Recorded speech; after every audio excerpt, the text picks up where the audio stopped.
Hello दोस्तों, आप सभी का सोलो लेवलिंग के सीज़न 2 एपिसोड 1 में हार्दिक स्वागत है। जैसा कि सीज़न 1 के लास्ट एपिसोड में आपने देखा था कि जिन्वो को मोनार्च ऑफ शैडो की पावर मिल जाती है और वह ग्रीस को अपने शैडो आर्मी में शामिल कर लेता है। फिर जाकर वह जॉब चेन क्वेस्ट को पूरा कर लेता है और डेंजर से बाहर निकल जाता है। अब आगे सीज़न 2 के एपिसोड 1 की शुरुआत में हम जिन्वो के घर का सीन देखते हैं। जिन्वो अपने घर पर सोया हुआ होता है, तभी उसका फ़ोन बजता है। यह कॉल उसकी बहन जिन्हा की होती है। जिन्हा उसे पूछती है कि तुम अभी भी सोए हुए हो। जिन्वो उसे कहता है कि मैं थका हुआ था। जिन्हा उसे टाइम देखने को कहती है। जिन्वो जैसे टाइम देखता है उसे चिल्लाकर कहता है कि अभी 2 बज चुके हैं।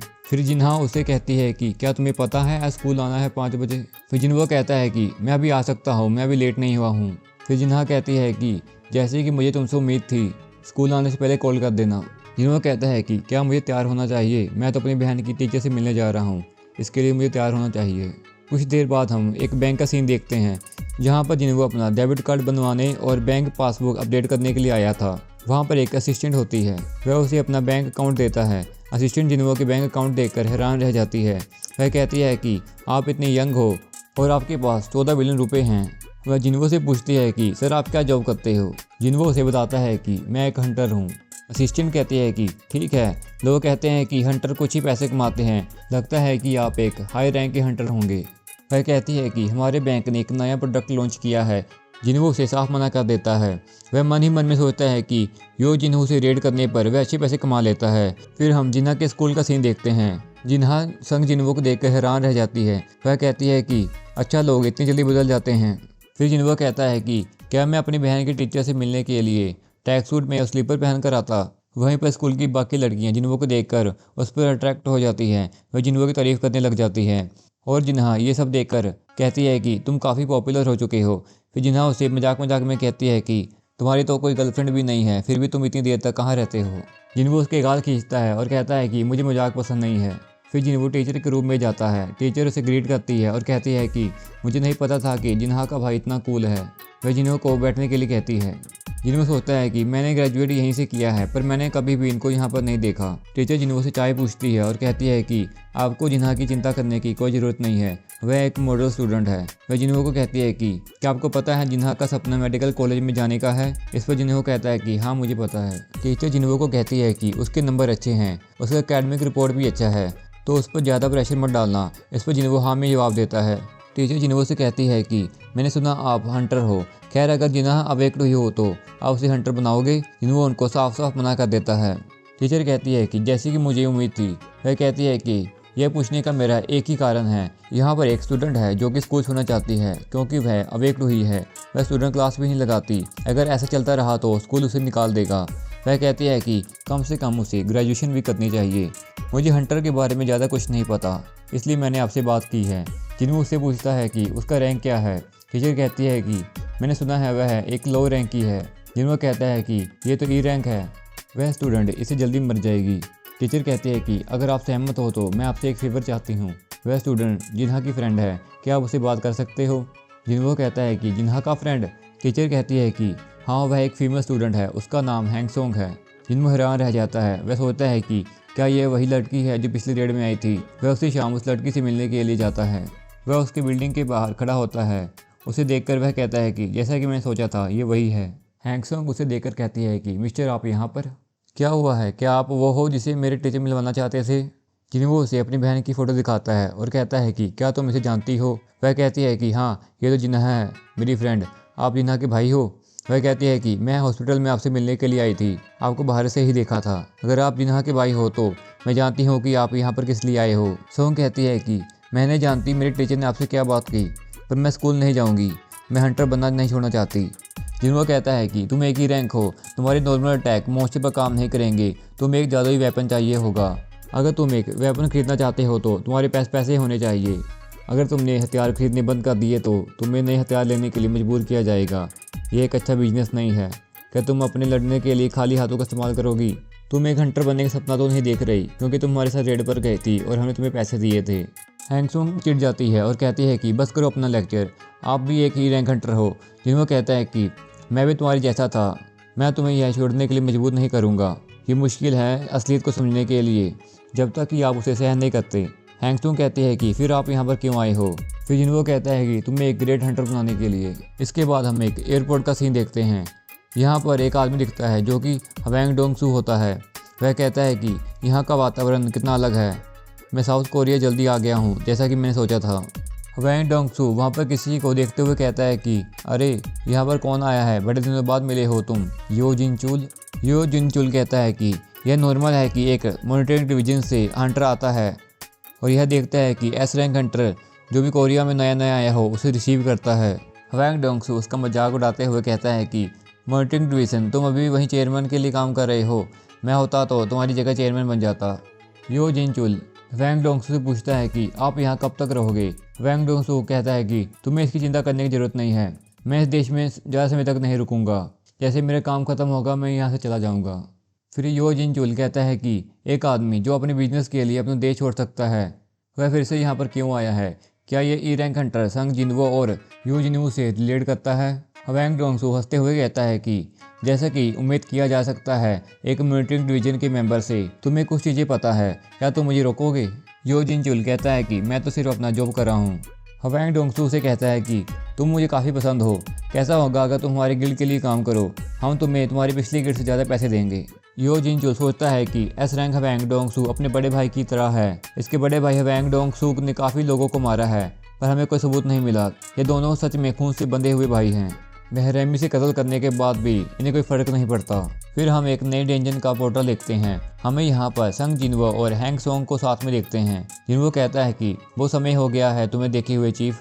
यहाँ पर संग जिनवो व्हाइट टाइगर गिल्ड के सेकंड डिपार्टमेंट के मैनेजमेंट से मिलने आया था। गिल्ड का मैनेजर एन संग और उसके साथ उसका असिस्टेंट अगुन गी चिल भी था। मैनेजर हैंग सोंग को देखकर कहती है कि तुम स्टूडेंट हो यहाँ पर आने से पहले। हैंग सोंग हैरानी से उसे कहती है कि क्या कहा तुमने। मैनेजर सोचता है कि ये ई रैंक लगती है, ये तो कुछ भी नहीं, संग जिनवो भी तो ई रैंक के हैं, मुझे सीधे ही कंक्लूजन पर नहीं जाना चाहिए। वह सोचता है कि मैं सरप्राइज था जब हंटर संग जिनवो ने मुझे कॉल किया, उन्होंने मुझे एक ट्रेनिंग सेशन रखने के लिए कहा था। वह पक्का टाइगर गिल्ड में इंटरेस्टेड हैं। यह एक रिक्वेस्ट थी, किसी और की नहीं बल्कि संग जिनवो की। मैंने इसे बिना किसी हेजिटेशन के एक्सेप्ट कर लिया था। मैनेजर जिनवो को कहता है कि यह ग्रेट एक्सपीरियंस होगा सभी के लिए, मैंने सभी को गिल्ड के बारे में बताया है, आपको भी बताता हूँ। यह एक ऐसा एरिया बन चुका है जहाँ पर बहुत सारे गेट खुलते हैं, इसी वजह से बहुत सारे लोग यहाँ से जा चुके हैं। 80% हाउस होल्डर यहाँ से जा चुके हैं। एक सी रैंक गेट परफेक्ट है ट्रिप के लिए जो यहाँ पर खुला हुआ है। तभी एक हंटर बोलता है 9 बज चुके हैं, अपनी बातें बंद करो और काम शुरू करो, हम यहाँ पिकनिक मनाने नहीं आए हैं। जिनवो पूछता है कि ये कौन है। मैनेजर कहता है कि यह हमारा ए रैंक हंटर है, उसका नाम किम चुल है। यह टैग फोर्स एक ए रैंक 7 बी रैंक और 4 सी रैंक से मिलकर बना है।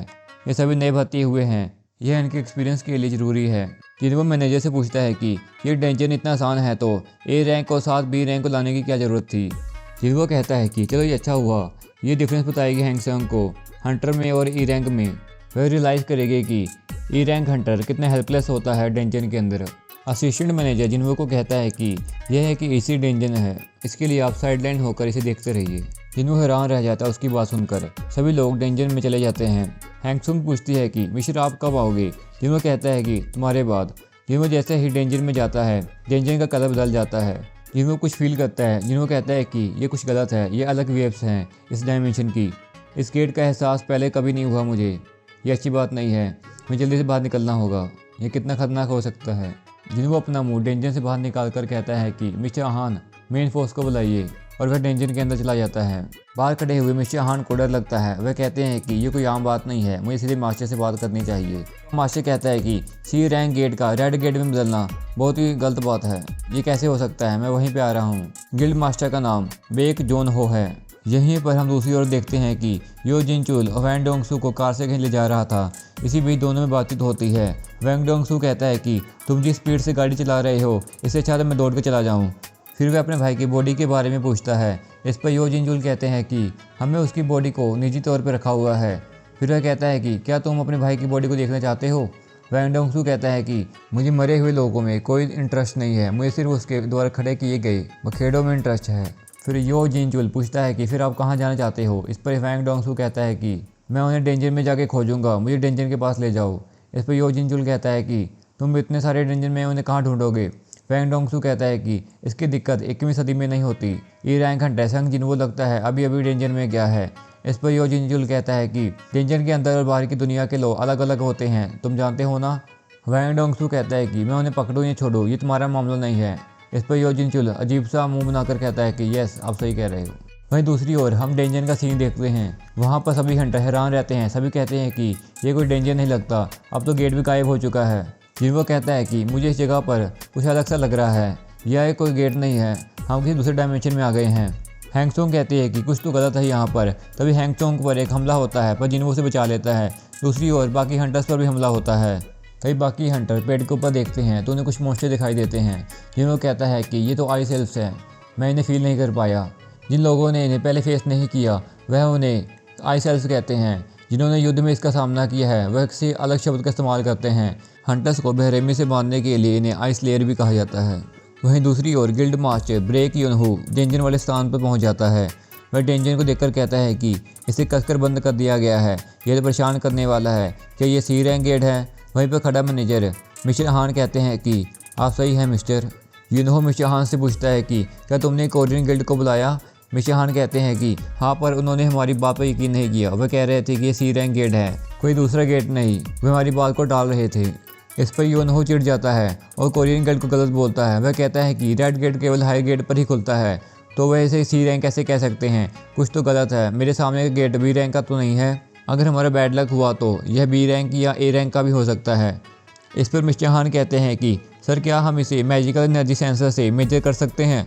इस पर योनहू कहता है कि ये गेट डेड हो चुका है और मैजिकल एनर्जी भी बंद हो चुका है, यह सिर्फ हमारा टाइम वेस्ट होगा।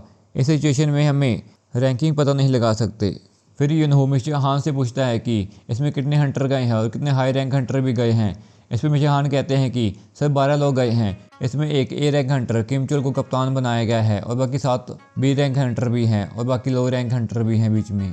फिर योनहू कहता है कि एक ए रैंक और 7 बी रैंक और लो रैंक, ये कैसी बात हुई। यह गेट जरूर बी या ए रैंक का होगा। मैं एस रैंक की पॉसिबिलिटी हटा सकता हूँ, नहीं तो पूरे देश में इमरजेंसी लग जाएगी। फिर वह सोचता है कि अगर ये बी रैंक डेंजन है तो इसमें कम से कम 3 ए रैंक के हंटर चाहिए, पर अगर ये ए रैंक का डेंजन हुआ तो कम से कम एक एस रैंक और 10 ए रैंक हंटर की चाहिए। अगर ये ए रैंक का हुआ तो हमें उन सभी को डेड मान लेना चाहिए। अगर वे भाग्यशाली रहे तो शायद 2 या 3 बी रैंक के हंटर बच पाएंगे। मिस्टर हान योनहू को कहते हैं कि वास्तव में सर 2 अन्य लोग भी उनके साथ गए हैं जो हमारे गिल्ड का हिस्सा नहीं है। योनहू पूछता है कि वे कौन हैं। मिस्टर हान कहते हैं कि एक ऐसा शिकारी जिस पर मेरी नज़र पड़ी थी। इस पर योनहू गुस्सा होते हुए कहते हैं कि एक शिकारी जिसने मिस्टर चीफ की आंखें चुरा ली, और इस शिकारी की रैंकिंग क्या है, ए या बी। मिस्टर हान चुप खड़े रहते हैं पर योनहू अपने अंदाजे लगाते रहता है। वह कहता है कि क्या ये एस रैंक का है या ए रैंक का। मिस्टर हान हिम्मत करते हुए बोलते हैं कि नहीं सर, वह एक ई रैंक का हंटर है। यहीं पर हमारा सीज़न 2 का एपिसोड 1 ख़त्म होता है।